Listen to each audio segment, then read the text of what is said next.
I stared at the paper until my coffee went cold. My name was there, perfectly spelled, perfectly forged. The county office was quiet except for the buzz of fluorescent lights and the cough of an old printer behind the counter. I was Raymond Allen Caldwell, 63 years old, retired after 4 decades as a building inspector, and I had walked in expecting a quick fix to a small tax issue. 10 minutes, maybe less. I never imagined I was about to question my own reality. The clerk slid the document toward me without ceremony, like it was a receipt or a takeout menu. "This is the most recent deed on file," she said, already reaching for the next folder. I looked down casually, then froze. My full legal name sat at the bottom of the page, written in confident ink, bold and clean, as if I had signed it with purpose and pride. I knew my signature better than most men know their own face. I'd signed inspection reports, violation notices, affidavits, thousands of them over the years. My hand always dipped slightly at the end, the last letter trailing off like I was in a hurry to move on. This signature didn't dip. It stood straight and sharp. It looked practiced. It looked planned. The deed showed a transfer of my duplex on Hawthorne Street. My duplex. The one I bought after my divorce. The one that helped me sleep at night knowing I wasn't one emergency away from trouble. According to the document, I had transferred it to a limited liability company 2 months earlier. The name of the company made my throat tight. Caldwell Residential Holdings, LLC, my name polished and repackaged, staring back at me. I leaned closer to the counter and told the clerk there must be a mistake. My voice sounded calm, even friendly, which surprised me. She glanced at the page, then at me, and gave a practiced smile. "Everything's properly recorded," she said. "Notarized, filed, no flags." Her tone said this conversation was already over. I stepped aside so the next person could approach. No one looked at me. No one sensed anything wrong. I felt suddenly exposed, like I was the only person in the room without a script. I sat at a small plastic table by the window and read the page again, slower this time, hoping logic would save me. For a brief moment, I tried to blame myself. Maybe I'd agreed to something and forgot. Maybe someone explained it too fast and I nodded along. Men my age are taught to doubt themselves quietly, but the more I studied the page, the clearer it became. This wasn't confusion, this was intention. Then my eyes landed on the date beside the notary stamp, 2 months earlier. I didn't need to check records or call anyone. I knew exactly where I was then. I had been lying in a hospital bed, heart monitor ticking beside me, barely able to sit up, certainly not signing away my property. The room felt smaller as that truth settled in. My chest tightened, not from pain, but from understanding. Someone had planned this while I was vulnerable, trusting I would stay quiet out of shame or confusion. They counted on my age, my solitude, my habit of avoiding conflict. Sitting there, holding that deed, I realized this wasn't a clerical error or bad timing. It was the opening move in something deliberate, personal, and far from finished. And I knew with sudden clarity the next steps would decide whether I survived this quietly alone. My sister laughed before I even finished my sentence. "Ray, maybe you just forgot." She said it lightly, like she was talking about misplaced keys, not a piece of my life being taken. We were sitting around her long dining table on a Sunday afternoon, the kind of family lunch that was supposed to feel warm and familiar. Plates were half full, iced tea sweating onto coasters, sunlight coming in through the back windows. Everyone was there. Too many people all at once. I hadn't planned to bring it up that day, but the deed sat folded in my jacket pocket like it had weight, like it wouldn't let me breathe until I said something, so I told them. I said there was a problem with the duplex on Hawthorne. I said my name was on a document I never signed. I tried to keep my voice steady, reasonable, the way I'd learned to talk to contractors who thought I didn't know what I was doing. Marion waved her hand, dismissive. "You've been under a lot of stress lately," she said. "Hospital stays mess with your memory." A few heads nodded. Someone murmured something about getting older. I felt heat creep into my face, the kind that makes you suddenly aware of how quiet the room has gone. Across the table, Evan didn't say anything. He just smirked, quick and small, then dropped his eyes to his plate like he'd suddenly remembered something important there.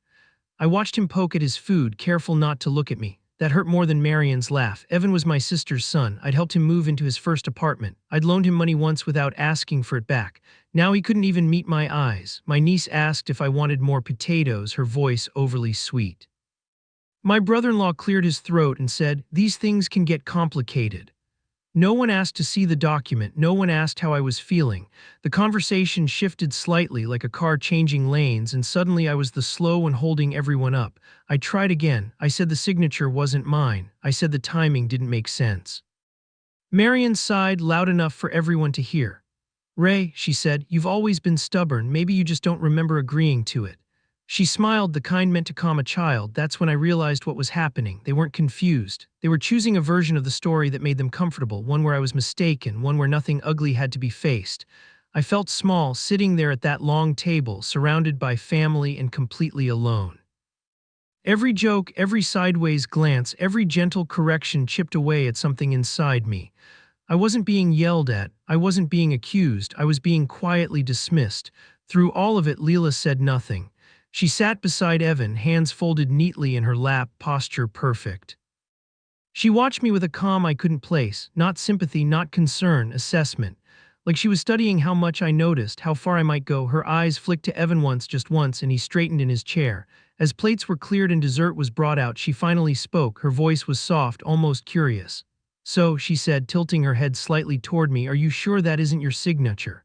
Douglas Finch kept smiling like this was already settled. The kind of smile that says you're late to your own conclusion. His office smelled like leather and lemon polish, the sort of place designed to calm people down before they asked uncomfortable questions.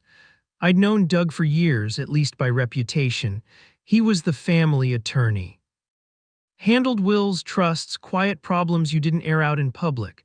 Seeing him now, I felt like I'd walked into a room where everyone else already knew the ending. He shook my hand firmly and gestured for me to sit. I placed the folded deed on his desk between us, careful and deliberate. I need you to explain this, I said. My voice didn't shake, but it took effort. He didn't touch the paper right away. He just nodded, still smiling, and leaned back in his chair. Everything appears to be in order, he said after a glance, like he'd seen it 100 times already. Properly filed, notarized, clean transfer. I told him the signature wasn't mine. I told him where I'd been on the date it was signed, hospital bed, IV in my arm. Doug listened patiently, hands folded, eyes attentive but distant. When I finished, he nodded again. Memory gaps can happen during medical events, he said gently. It's not uncommon. He pointed to the notary stamp. This is legitimate. The notary verified identification. Procedures were followed. He said it with the calm confidence of someone reciting policy, not engaging with reality. I asked what form of ID had been used. He said a state-issued card. I asked whose. He paused just a beat too long, then said it was on file. The conversation felt off, like we were dancing around something obvious without naming it. Every answer was smooth, polished, and just vague enough to slide past scrutiny. When I pressed, he softened his tone further. Ray, he said, it's possible you authorized someone to act on your behalf, a power of attorney, a verbal agreement. These things happen within families. That word landed hard, families, like that was supposed to make it safer. I watched his eyes as he spoke. They never quite met mine. They drifted to the side, to his screen, to the window behind me, anywhere but where I was sitting. I'd spent my career reading people when they explained why a foundation crack wasn't their fault. I recognized rehearsed answers when I heard them. I sat quietly, letting him talk. He explained processes, timelines, how difficult it would be to challenge something already recorded. He wasn't wrong exactly, but he wasn't right either. There was no curiosity in him, no concern, just closure.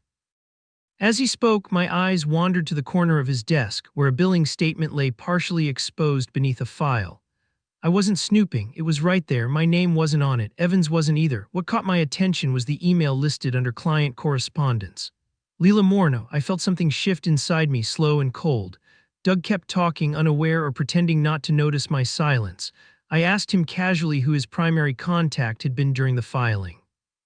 He hesitated, then said Evan, but the paper said otherwise. I stood up, thanked him for his time, and folded the deed again. Doug smiled, relieved, like he thought this was over. As I walked out, the weight in my chest wasn't confusion anymore, it was direction. I didn't know how far this went yet, but I knew one thing for certain. The paper trail wasn't leading where everyone said it was leading somewhere they hoped I wouldn't look. That night, I locked my doors for the first time in years. Not just the front door, but the back, the garage, even the deadbolt I usually left untouched. The house felt different once the locks clicked into place, smaller somehow, like it was holding its breath with me. I stood there in the dark hallway longer than I should have, listening to the quiet, trying to convince myself I wasn't overreacting. Sleep didn't come easy. Every time I closed my eyes, I saw that signature again. Clean, confident, not mine. Anger came in waves, then doubt right behind it. I replayed conversations in my head, searching for moments I might have missed, agreements I might have nodded through without fully understanding. Fear followed after that, quieter but heavier, not the kind that makes you run, but the kind that makes you sit still and question yourself. Near midnight, I turned on the desk lamp in my study and started pulling files from the cabinet. Old habits die hard. I'd always kept things organized, deeds in one folder, tax records in another. Insurance papers, maintenance receipts, everything labeled in my own handwriting. I laid them out across the desk, stacking and restacking, looking for cracks, dates that didn't line up, missing pages, anything that could explain how this happened without someone deliberately stepping over me. I found the original deed to the Hawthorne duplex just where it should be. I found my will dated and signed years earlier, listing every property I owned. Nothing had been altered, nothing updated. According to my own records, I still owned everything. That realization didn't calm me. It unsettled me more, because it meant the change hadn't come from me. I sat back in my chair and rubbed my face, feeling the weight of the day finally settle in my bones. For the first time since retirement, I missed the certainty of my old job. Back then, problems had causes you could measure, cracks you could point to. This felt slippery, personal. I picked up the phone and called Mark Bellows. It was late, but Mark had never cared much about the clock. We'd been friends since our 30s, bonded over bad coffee and worse jokes on job sites. When he answered, I didn't ease into it. I told him everything, the deed, the signature, the lawyer, the family lunch. He didn't interrupt. When I finished, there was a pause, then he said, "You know this isn't about memory, right?" I told him I did. He let out a breath. Good, then stop trying to solve it like it's a family problem. He told me families complicate things, paper doesn't. Follow the paperwork, he said, not the people. After we hung up, I went back to the deed and focused on details I'd ignored before. The LLC name, the registered address. I typed it into my computer, half expecting it to lead nowhere. Instead, it pulled up a commercial mailbox rental service across town. I zoomed in on the map, my pulse quickening. The address sat less than a block from a real estate office I recognized, one I'd seen before, one Leela had mentioned casually in conversation like it was nothing worth remembering. I leaned back in my chair and stared at the screen. The house was silent around me, but my thoughts were loud and sharp. Someone hadn't just moved paper, they'd moved carefully. And for the first time, I wondered not just who had taken something from me, but who needed me out of the way. She corrected me about my own building. It happened so smoothly I almost missed it. We were gathered again at Marion's house, another family dinner that felt more like a test than a meal. I told myself I was just there to observe, to listen. I didn't want an argument. I wanted information. I brought up the Hawthorne duplex like it was nothing more than small talk. I mentioned a tenant who'd complained years ago about the drafty windows on the second floor. I said I'd always meant to replace them but never got around to it. Leela looked up from her plate and smiled politely. Actually, she said, those windows were upgraded last spring, double pane, energy efficient. Her tone was helpful, almost kind. I stared at her for a second too long. No, I said slowly, they were. Evan jumped in right away, laughing a little too loudly. Yeah, they were, he said. Remember, we talked about it. He leaned back in his chair, arms crossed, trying to look relaxed. It didn't work. His eyes kept flicking to Leela, waiting. She didn't look at him. She looked at me. Unit B upstairs, she added. The contractor had to adjust the frame because the original measurements were off. She took a sip of her drink like she'd just commented on the weather. My stomach tightened. Those measurements were something only I and the contractor had ever discussed. I felt that familiar heat rise again, but this time I kept my face neutral. Huh, I said. Must have slipped my mind. Evan nodded too fast. Yeah, see, that's what I was saying before. You've had a lot going on. He smiled at me, eager, almost pleading. The confidence he was trying to project cracked around the edges. I'd seen that look before, on inspectors being coached by contractors, on people who weren't in control but wanted you to think they were. Leela kept talking. She mentioned the updated smoke detectors, the new railing on the back stairs, little things, accurate things. Each one landed like a quiet tap on glass, not loud enough to shatter anything on its own, but impossible to ignore. She knew the building, not in theory, in practice. I asked her how she knew all that. She shrugged. Evan talks, she said lightly. Evan laughed again, too quick, and reached for her hand. She let him take it, but she didn't squeeze back. The imbalance was clear now. He was reacting. She was directing. The rest of the table carried on, forks clinking, conversations overlapping. No one else noticed the shift. To them, it was just details, just chatter. To me, it was confirmation. I wasn't dealing with a misunderstanding. I was dealing with someone who had stepped into my place and learned the terrain. As dinner wound down, Leela leaned toward me, lowering her voice. "Oh," she said, like she just remembered something. "Did you ever get that renovation permit finalized, the one for the electrical update?" My heart skipped. There was no such permit, not one I'd filed. I met her eyes, searching for a hint of a mistake, a bluff. I didn't find either. She smiled, small and precise, then turned back to her plate. I sat there, hands folded in my lap, pulse loud in my ears. That wasn't a slip, it was a signal. And as I drove home that night, I understood the game had changed. She wasn't hiding anymore. She was letting me know how far this had already gone. Helen Strauss didn't blink when I said the word forgery. She just nodded once, like I'd finally used the right term. We were seated in a small records room away from the main counter, the kind of place the public never sees. No line, no noise, just shelves of files and a computer humming softly between us. Helen was in her early 50s, hair pulled back tight, glasses low on her nose. She didn't smile much, but she didn't rush either. I slid the copy of the deed across the table and told her I believed my signature had been falsified.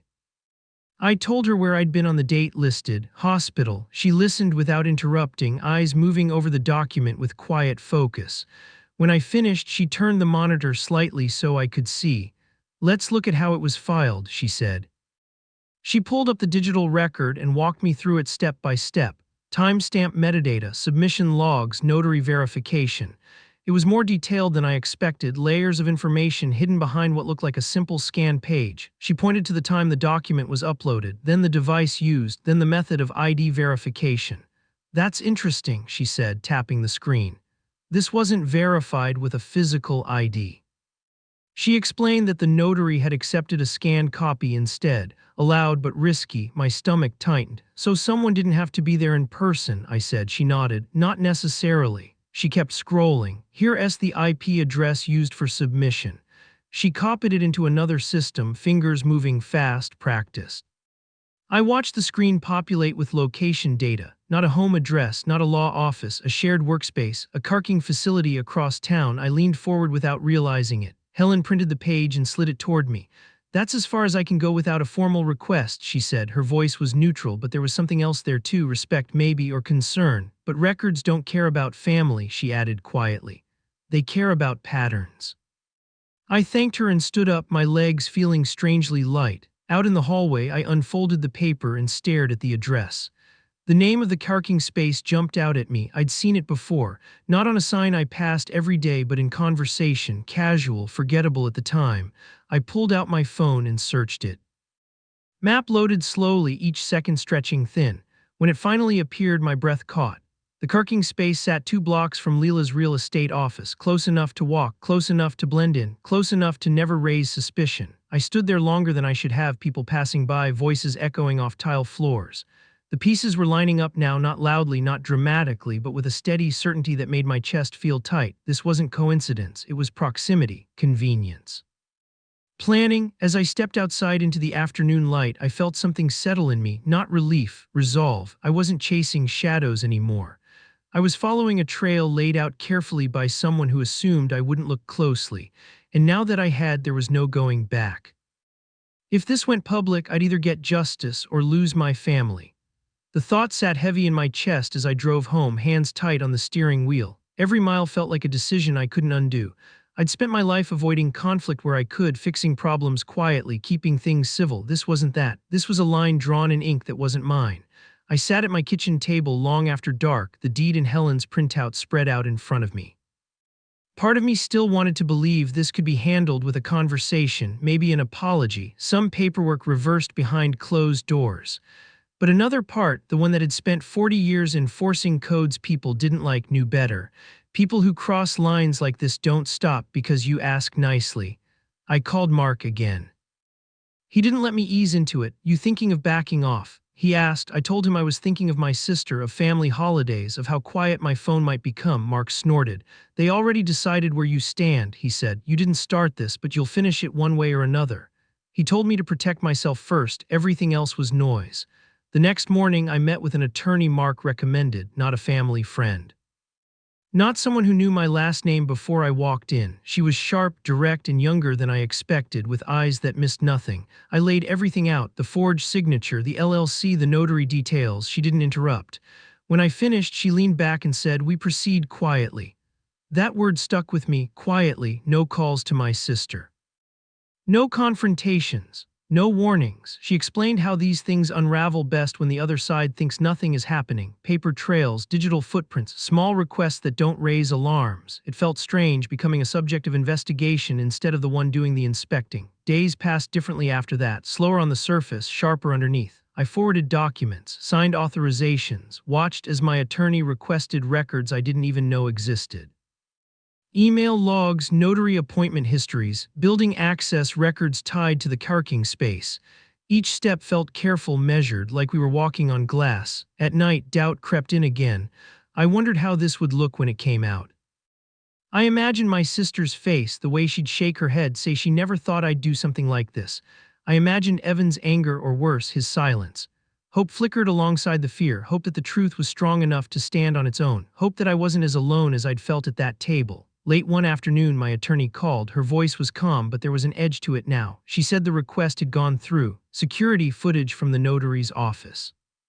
The exact day and time listed on the deed, approved, being pulled from archives. I thanked her and hung up, staring at the wall as the weight of it sank in. Whatever that footage showed, it would change things, for better or worse. I felt a strange mix of relief and dread, the kind you feel right before a storm breaks. For the first time since this started, I allowed myself to believe the truth might actually surface, and that scared me more than anything else. The man signing my name wasn't me, but he looked familiar. I watched the screen in my attorney's office, my hands gripping the arms of the chair harder than I realized. The footage was grainy, pulled from an old security system, but it was clear enough. The timestamp matched the deed exactly. The angle showed the small notary office from above, the counter, the chairs, the cheap plant in the corner, and there he was. Evan, he walked in like he belonged there, shoulders back, no hesitation. He greeted the notary with a smile I recognized, the one he used when he wanted people to like him quickly. He sat down, took the pen when it was offered, and signed. My name smoothly, confidently, like he'd practiced. I felt something sharp hit my chest, not pain exactly, more like pressure, like my body reacting before my mind caught up. I'd known logically that Evan was involved, seeing it was different. This wasn't a rumor or a suspicion. This was my nephew, the kid I'd helped raise in small ways, writing me out of my own life. Just off to the side of the frame, barely visible, stood Lila. She wasn't facing the camera directly, but I could see her reflection in the glass partition. She leaned in slightly, her mouth moving. Coaching, reminding. At one point, Evan paused, pen hovering, and she tapped the counter softly. He nodded and kept going. The notary didn't notice, or didn't care. She was distracted, flipping through paperwork, answering a phone call that came in halfway through. Everything about it felt rushed, sloppy, like they'd counted on speed more than caution, and they'd been right. No one stopped them. I swallowed hard, my throat dry. My attorney paused the video and looked at me, waiting. I nodded for her to keep going. I needed to see all of it, no matter how much it hurt. The signature was finished in seconds. Evan slid the paper back, relaxed now, the job done. Leela smiled, small and satisfied, not proud, efficient, like checking something off a list. They stood, thanked the notary, and walked out of frame together, just like that. I leaned forward, elbows on my knees, staring at the frozen image of my name on the screen. Betrayal isn't loud when it lands, it's quiet, heavy. It sinks in slowly, finding all the soft places you didn't know were exposed. I felt foolish for every time I defended Evan. Every time I'd told myself family meant something solid. My attorney reached for the mouse again. "There's audio," she said. "It's faint, but listen." She replayed the final seconds, the door opening, footsteps, a murmur of voices, then Leela's voice, low but clear enough once you strained for it. "This is the last one," she said. The room went still. Those words echoed in my head, filling in gaps I hadn't wanted to see before. The last one meant there were others, other signatures, other papers, other pieces of my life already moved around without me knowing. I sat back, feeling cold now, the earlier heat gone. This wasn't just about the duplex. It never had been. This was a plan, a sequence, and I was behind it, catching up too late. My attorney shut off the screen. I didn't speak right away. I couldn't. The image of Evan signing my name replayed over and over, each time carving a little deeper. When I finally looked up, my voice surprised me. It was steady. "What do we do next?" I asked, because whatever this was, it wasn't finished. And neither was I. They stopped calling me after the letter went out. No good mornings, no Sunday check-ins, no accidental dials that hung up too fast. The silence came quick and clean, like a door shutting behind me. I'd expected anger. What I wasn't ready for was how organized the quiet felt. The cease and desist letters were my attorney's idea. Formal. No accusations spelled out, just a clear demand to stop acting on my behalf and to preserve all records. They went to Evan, to the LLC, and to the attorney who'd filed the deed. Copies were sent by certified mail. There was no drama in the language, just facts, boundaries, consequences. The drama came anyway. Marion called 2 days later. She didn't say hello. She didn't ask how I was. She accused me of cruelty, said I was tearing the family apart over a misunderstanding. Her voice shook, not with guilt, but with outrage. "Do you have any idea what you're doing to Evan?" she demanded. I told her calmly that I was protecting myself. She said I was embarrassing her. That hurt more than I wanted to admit. Evan called next. His tone was softer, rehearsed. He said it was all a misunderstanding, that he thought he had permission, that Leela handled paperwork and he trusted her. He said my letter scared her. I waited for an apology that never came. When I asked why he signed my name, there was a pause, then excuses. None of them fit. Leela didn't call at all. She disappeared, stopped showing up at family dinners, deleted her social media or locked it down. People noticed. When I ran into neighbors at the grocery store, they asked vague questions. "Everything okay with your family?"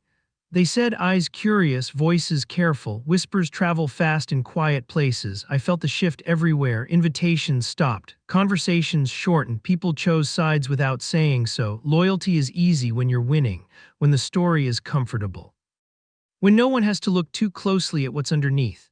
I kept my head down, let my attorney handle responses, watched as small things surfaced. A banker asking questions, a contractor calling the wrong number, pieces of a plan that had been moving without me now stalling. That should have felt good. It didn't. It felt lonely. Late one afternoon, an envelope arrived by courier, no return address. Inside was a settlement offer, clean, generous, enough money to make the problem disappear. All I had to do was sign. Today, the language was polite but urgent. No admission of wrongdoing, no further action. Everyone moves on. I sat at my kitchen table, the paper spread out in front of me, my pen resting beside it. The house was quiet again. Too quiet. I thought about how easy it would be to end it there, to take the money, to stop the looks and the whispers, to get my life back.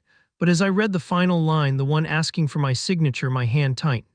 They wanted me to disappear quietly again. I folded the paper and set it aside, my chest steady now, my decision already made, because if they needed my signature that badly, it meant they were still afraid of what I hadn't uncovered yet. I told them I was tired, that I just wanted peace. I let the words sit there, heavy and believable, the way truth sounds when it's only half of itself. My attorney wasn't thrilled, but she understood the strategy. Sometimes the fastest way forward is to look like you're slowing down.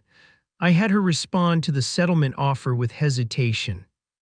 Questions, requests for clarification, time, just enough to make it seem like I was weighing my options, like the pressure was working. I stopped pushing, stopped asking. From the outside, it probably looked like I was folding. That's when Leela came back. She called me one evening out of the blue, her voice warm, almost cheerful. "I hate how ugly all this has gotten," she said, like she hadn't engineered half of it. She said she wanted to clear the air, maybe meet for coffee, talk things through like adults. I almost laughed. Instead, I agreed. We met at a cafe near the edge of town, neutral ground. She arrived early, already seated, posture perfect, nails immaculate as always. She smiled when she saw me, the kind meant to disarm. "You look tired," she said gently. I nodded. I didn't correct her. She talked first, about stress, about misunderstandings, about how none of this was meant to hurt me. She said Evan was beside himself, said my sister was heartbroken. She kept circling back to peace, closure, moving on. I listened, stirring my coffee long after the sugar dissolved. Then she leaned forward. "The offer is fair," she said softly. "More than fair, really. At our age, dragging this through court." She trailed off, letting the implication hang. I asked her what she meant by court. She waved a hand. "You know, probate, all that mess." I looked at her. "Probate," I said. "Why would this go through probate?" The question was simple. Her answer was. She hesitated, just for a moment. Then she smiled again, a little tighter this time. "I just mean legal proceedings," she said quickly. "It's all complicated." But her eyes had shifted. I'd seen that look before. The moment someone realizes they've said too much. I kept my voice low. I told her I didn't want to fight, that I was tired of feeling like the bad guy, that maybe I'd sign if it meant everyone could move on. Relief flashed across her face, gone just as fast. "I knew you'd see reason," she said. She reached across the table, her hand stopping just short of mine, calculated. That night I couldn't sleep, her slip replayed in my head. Probate wasn't part of this, not unless there was something else, something future-facing, something planned. The next morning my attorney called. She sounded different, focused. "We pulled additional records," she said, quietly. She paused. "There are 3 more deeds, Ray, same pattern, same notary, same LLC." My chest tightened, but this time there was clarity with it. This wasn't a single mistake or even a single theft. It was systematic, ongoing. I stared out the window as she spoke, the world outside unchanged, indifferent. I'd let them think I was desperate, let them think I was tired enough to quit. And because of that, they'd shown me just how far they'd already gone. They weren't stealing from me. They were erasing me. That truth landed slowly, like a bruise you don't feel until you touch it. I sat in my attorney's office, listening as she laid everything out, and for the first time since this started, the fear wasn't sharp. It was cold, methodical, the same way their plan had been. She showed me the filings they'd begun but never finished. Petitions drafted and saved, not submitted. Language about diminished capacity, about concerns for my safety, about the need for oversight. My name appeared over and over, surrounded by words that made me sound fragile, confused, unreliable. It read like a stranger's life. Or worse, a version of mine designed to disappear quietly. They'd pulled old medical records from my hospitalization, perfectly legal to access if you knew how. Notes taken out of context, medications listed without explanation, a single line mentioning temporary disorientation highlighted like it meant everything. My attorney explained how easily that could be shaped into a narrative if no one pushed back. Evan's name appeared next, proposed as a caretaker. A concerned nephew stepping in out of love, someone willing to manage things while I rested. I laughed once, sharp and humorless. The sound surprised even me. Evan couldn't manage his own finances without help, but on paper, with the right framing, he looked responsible, safe, familiar. The properties came after that, a suggested plan to liquidate assets to reduce stress. Quiet sales, no public listings, no disruption, money placed into accounts I wouldn't control directly. It was clean, efficient. By the time I'd realize what was happening, there'd be nothing left to fight over, just a signature here and there from someone deemed incapable of understanding what he was losing. I felt sick, not just at the betrayal, but at how close it had come to working. How easily people could be convinced if the story was told the right way.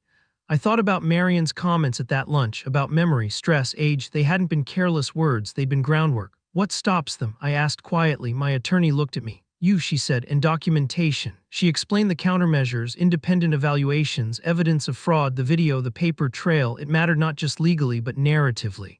This wasn't just about winning a case. It was about controlling the story before it controlled me.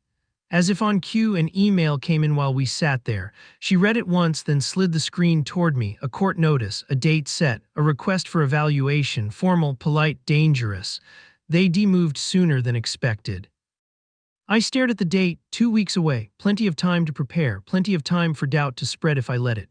I imagined sitting in a room while strangers asked me questions, weighed my answers, decided whether I was still myself. The thought made my hands curl into fists. When I left the office, the air outside felt thinner, every sound sharper. I drove home slowly, passing places I'd known for years, suddenly aware of how easily a life could be reclassified by people who wanted it out of the way. This had never been about helping me, it had been about replacing me. That night I stood in my living room and looked around, really looked. The photos, the furniture, the proof that I was still here, still capable, still present. They tried to turn my age into an advantage. Turn concern into a weapon.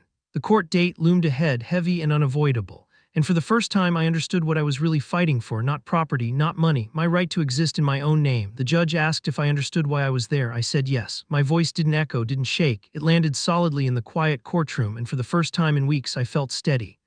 I held a single envelope in my hands, thin but heavy with everything they'd tried to bury.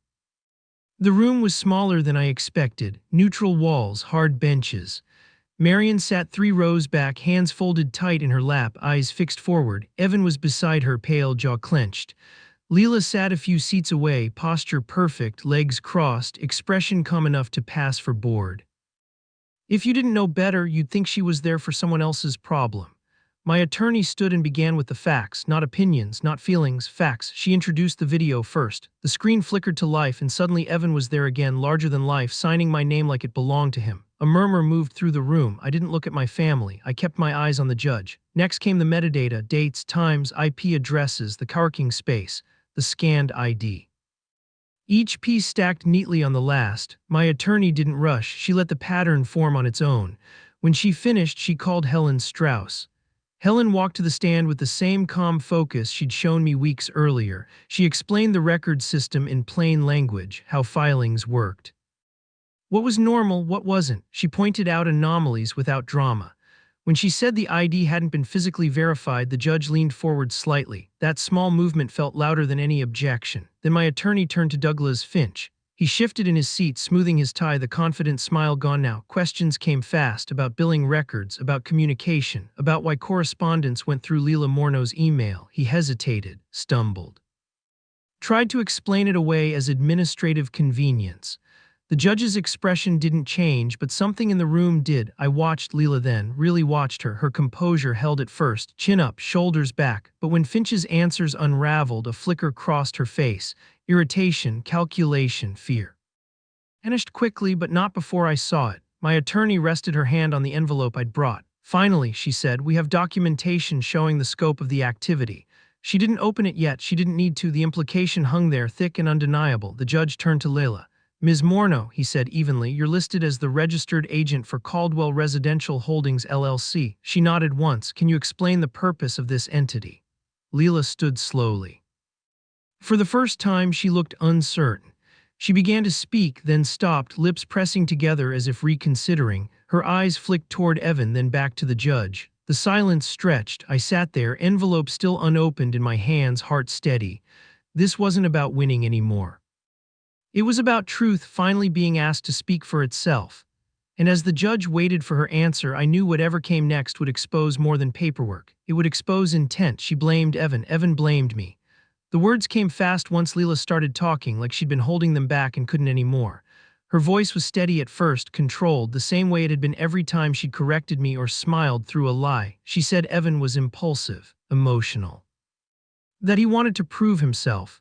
She said she was only helping him organize things, guiding him through processes he didn't understand. She admitted to setting up the LLC. She admitted to coordinating filings. She framed it like efficiency, like someone had to take charge. I never intended harm, she said, palms open, eyes earnest. This was about protecting assets. The phrase hung there, polished and empty. She minimized everything. The forgeries became misunderstandings. The planning became assistance. The timing unfortunate. Evan couldn't hold it together. As she spoke, his face crumpled, color draining until he looked like a stranger. When the judge asked him to respond, he stood too quickly, chair scraping loud against the floor. He said he'd trusted her. Said she told him it was temporary. That ID agreed. Then his voice cracked and the story shifted. He said I'd always treated him like a kid, that I'd never believed in him, that he just wanted something of his own. Marion let out a small sound then, something between a gasp and a sob. She stared at her son like she was seeing him for the first time. Her mouth opened, closed. She didn't speak. Her hands shook in her lap. The judge asked careful questions about intent, about benefit, about who stood to gain. Leila's answers stayed measured. Evan's fell apart. The courtroom felt heavy, like the air had thickened. When the word charges came up quietly and clinically, Leila's posture stiffened. Fraud, conspiracy, filing false instruments, words with edges. I sat there listening, feeling strangely distant from it all. This was the moment I'd imagined, the truth laid bare, accountability in reach. Instead of triumph, I felt hollow, like something essential had already been lost and no ruling could bring it back. I looked at Evan and saw a boy I'd once helped move furniture up 3 flights of stairs. I looked at Leila and saw a stranger who'd mapped my life like a floor plan. The judge called for a brief recess. When we returned, his voice was firm, controlled. He spoke about evidence, about credibility, about the seriousness of abusing legal systems and personal trust. I held my breath without meaning to. He began to rule on the properties, on restitution, on damages. Each word felt like a door closing, final and irreversible. I stared straight ahead, hands folded, heart steady but heavy. Whatever happened next would settle things on paper, but nothing he said could restore what had been broken between us. As the judge continued, I understood something clearly. Justice, when it comes, doesn't always feel like victory. Sometimes it feels like standing in the quiet after a storm, surrounded by what's still standing and realizing how much didn't survive. I drove home alone, past houses I once owned, their lights glowing softly as evening settled in. The judge's ruling still echoed in my head, not as words anymore, but as weight. The properties were returned, titles corrected, damages ordered on paper ID1. The envelope I carried home was thicker now, full of certified copies and official stamps that proved I still existed in the eyes of the law, but the road felt longer than usual. Every familiar turn reminded me of something that wasn't coming back. Marion didn't speak to me after court. She left quickly, eyes forward, like if she didn't look at me, she wouldn't have to reconcile what she'd allowed herself to believe. Evan avoided me completely. I heard later he moved out of state, no goodbye, no apology, just distance. Leela was gone too, her name already fading from conversations, replaced by phrases like "that whole mess and you remember what happened." Families fracture quietly, not with explosions but with absence, empty chairs, unanswered calls. Traditions that stop without anyone announcing they're over. I felt it most on Sunday afternoons when the quiet stretched too long and there was no lunch to attend, no place I was expected to be. I unpacked the documents at my kitchen table and filed them away where they belonged. Same cabinet, same labels, order restored. Yet something inside me stayed unsettled. I realized then what I'd really lost wasn't money or property. It was the comfort of believing blood automatically meant loyalty. That age would earn patience, that silence would protect me. What I gained was harder and simpler dignity, the kind you have to defend even when it costs you people you thought would never turn on you. Truth, even when it leaves you standing alone in a quiet room, knowing you did the right thing without applause.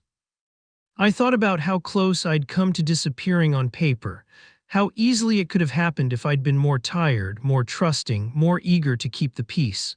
I thought about how many people my age never realize what's happening until it's too late. That scared me more than the betrayal ever did. So if you're listening to this and something feels off in your own life, don't ignore it. Ask questions, check records, follow the paperwork. Don't let embarrassment or family pressure convince you to doubt what you know is true. Protect yourself even when it's uncomfortable. Especially then, I still drive past those houses sometimes. I still unlock my door every night, same as before. Life goes on, quieter now, simpler. I'm okay with that because I kept my name, I kept my voice. And I didn't let anyone write me out of my own story. If this story hit close to home, you know what to do. Subscribe. Someone out there needs to hear it.